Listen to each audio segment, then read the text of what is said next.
Hi, my name is Jack Healy. I'm the director of the Human Rights Action Center in Washington, D.C. I ran Amnesty International in the United States from 1981 to 1993.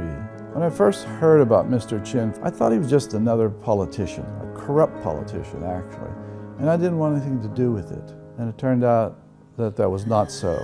This was a man being abused in prison. What I come to believe is that the treatment of Mr. Chen in jail was either the future or the past of Taiwan. Past being violent. Will this treatment of Mr. Chen be a reflection of the future? I would hope it would. I fully realized this was a human rights case and I needed to work on it. Taiwan was a part of Japanese territory from 1895 until the end of Second World War, which was 1945.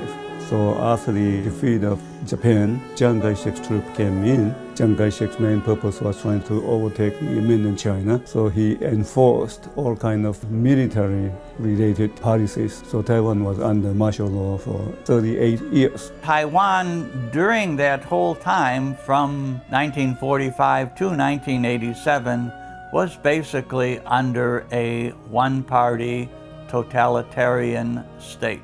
It was only in 92 and 96 that the people actually began to have a say in their government.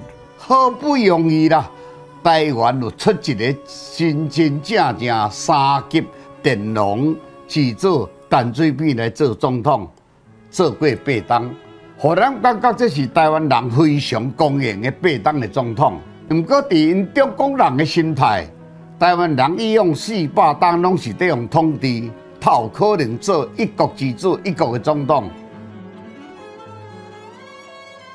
When Mr. Chen went on trial, he was charged with 6 accounts.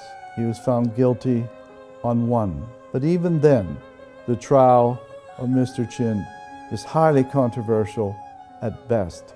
The KMT had been in power for over 50 years. KMT want to get even with him because he and me were the first native-born leaders to overturn their regime. Everybody knew that the judicial procedure was absolutely in violation of so-called due process of law. 阿扁被逮捕的时候，旁边都有人在监视我跟他的会客，所以他是没有 privacy。我当一个律师。 完全没有办法跟他讨论案件，完全没有办法帮他辩护。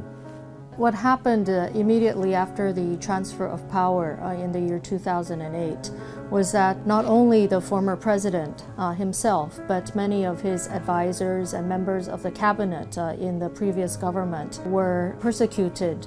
From the very beginning, I insist that this is not a simple criminal case. The prosecutors would try to force me to acknowledge, yes, Chen Shui asked me to do this. I said no. Based on that kind of experience, I know this is a kind of political persecution from the very beginning. There's no question about it. And during that detention period, there was a judge who ruled that he no longer required detention. In other words, he could be allowed to return home. However, that judge was immediately replaced. 范法官违反台湾宪法的法定法官原则，也违背正当法律程序正义，所以他的判决结果是违法违宪，也是致死无效的。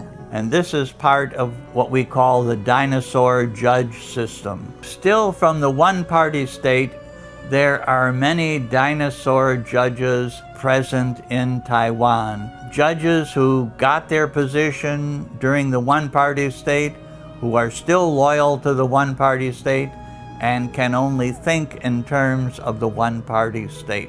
All of his charges should be looked at again by a fair and decent judicial review. Obviously, our president was denied even the basic medical care. His medical right has been totally violated.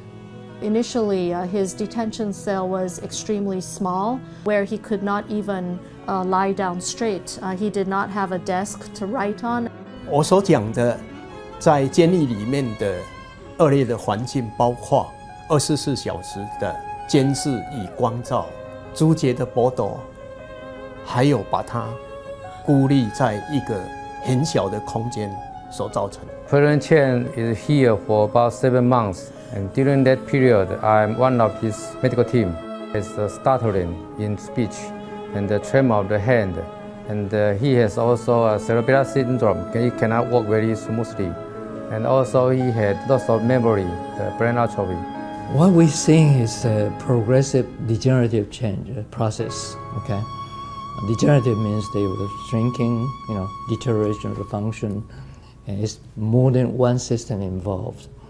Namely, we have a system involved with his speech, the system with his mental capacity, and the system with his coordination of movements. Without any specific treatment, it's going to be slowly getting worse. I should hope that the Taiwanese people by now know that international support for Mr. Chen is worldwide. In the United States Congress, there are senators, congressmen. They always have supported him and will continue to support him. Amnesty International visited and called for Mr. Chen's medical release. We human rights groups have all called for his release, not for 30 days, but for the rest of his life. Under the KMT's rule, there are many human rights violations in Taiwan. The KMT blocked the media. They send wrong information to Taiwanese people. Now we know that President Chen is not guilty, and the trial is not fair for him. Justice for Chen Shui. The government is doing this while he is still physically and mentally ill, but that once he improves, they would want to put him back into detention. I think that is our understanding of the current situation.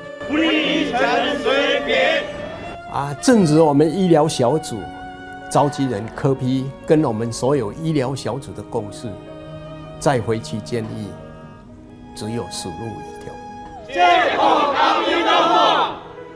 对着过去这段时间，所有来帮忙我的老爸陈总统，无论是人权的团体，无论是伫美国的人民，以及这国会议员，也是所有这个台湾人伫美国的团体，我知影讲因拢非常的努力，非常的拍拼，要甲这个声音，安怎争取这个平反，安怎来争取会当这个就医这个工课，因的付出，咱表示最大的感谢。